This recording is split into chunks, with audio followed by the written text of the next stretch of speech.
इसको डाउन कर, थोड़ा डाउन कर, इतना ऊपर उठा दिया, थोड़ा डाउन करो, डाउन। अरे पीछे का प्रेशर पाइप लीकेज कहीं से यार। इसको और डाउन करो, इसमें वो लगाएंगे ना इससे। और ऊपर करो ना, नीचे करो, नीचे लग जाएगा।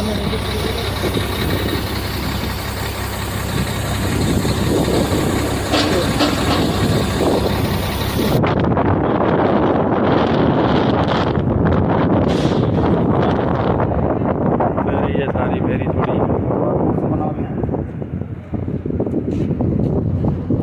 नहीं जाएगा।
चलो भाई, स्टार्ट कर दो।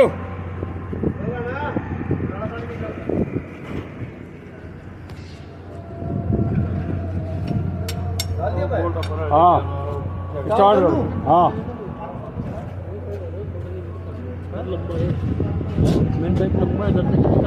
नहीं मैंने खींचा, टाई बेल्ट लगी है। वो टाई बेल्ट तो कटेगी, तो डायरेक्ट लगा दो, फिटिंग लगा दो। हो गई, लग गई बस।